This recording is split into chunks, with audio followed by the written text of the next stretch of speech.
Hello, my name is Sadie Pruitt, and today I'm going to be talking about pseudopolyiamonds and hexagons.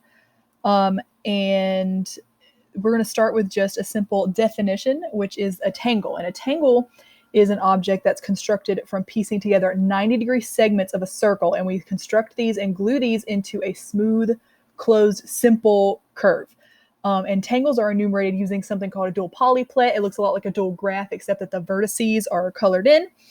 And this is how we enumerate these tangles.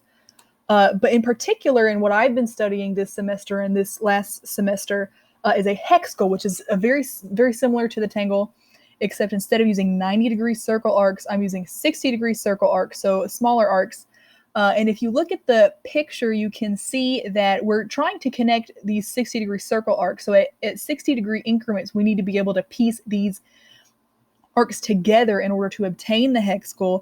And for this, and you can see this in the photo, we need to have a hexagonally packed plane to allow for these circle arcs to touch in the way that we want.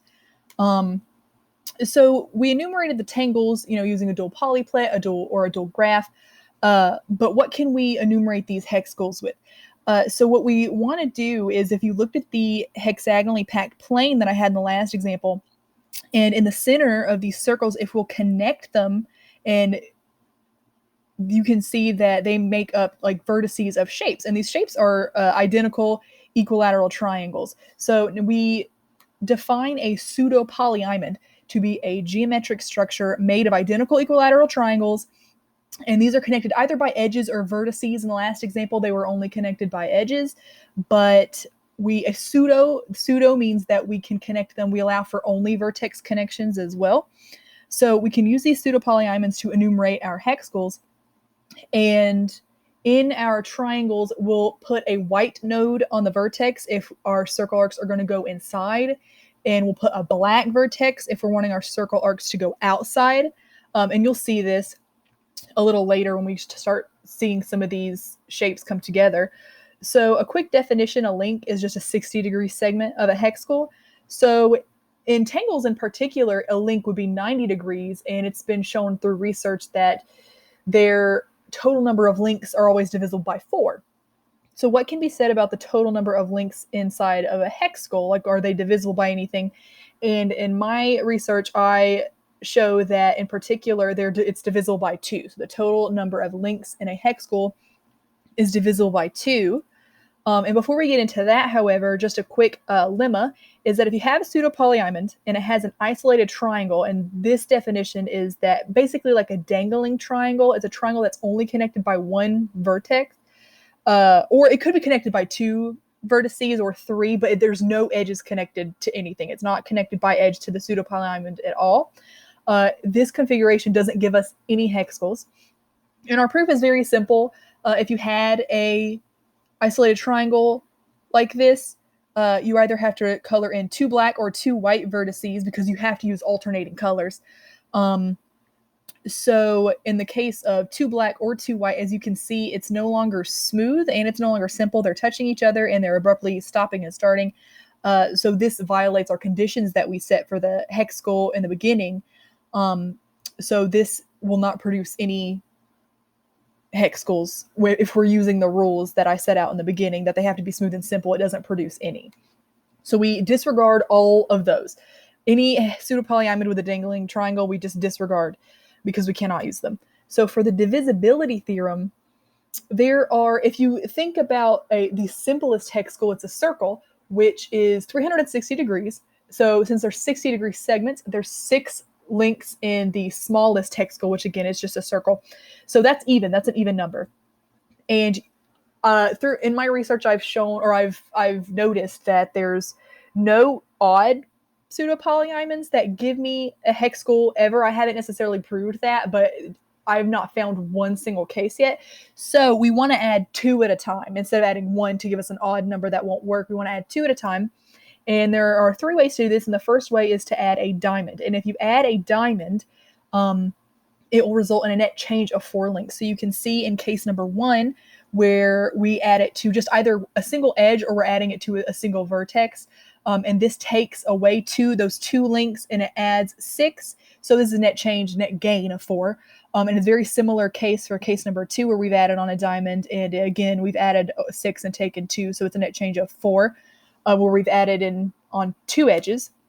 And another similar case for 2 edges, except this time we're taking away 6 links and adding in 2, and as you can see, 4, that means that there is a net loss of 4 links. And it's, again, for number 4, we have a net loss of 4 links as well, where we're sharing 3 edges of the new diamond. They're sharing 3 edges with a pseudopolyimond, and we take away 6 and add 2. So we're losing a net of 4 links as well. So in any of the cases where we're adding a diamond, it's a net change of 4. And if you change an even number by 4, it's still an even number. And for the second configuration, I call these teeth. They look like teeth to me. So that's about as simple as it gets. But for these teeth configurations, you can either add them. There's only 2 cases here. Either teeth down, or where you're adding the flat side of the teeth onto another pseudopolyimond. So in the first case, you can see that we are adding 5 and taking away 3. So this is a net gain of 2 links. And in case number 2, you can see where we are adding 3 and taking away 5. So this is a net loss. So since we're starting with an even number, if we change it by 2 at all, either adding or subtracting, we still have an even number. And for the final case is adding in a bow tie. And obviously, I call it a bow tie because it looks like a bow tie.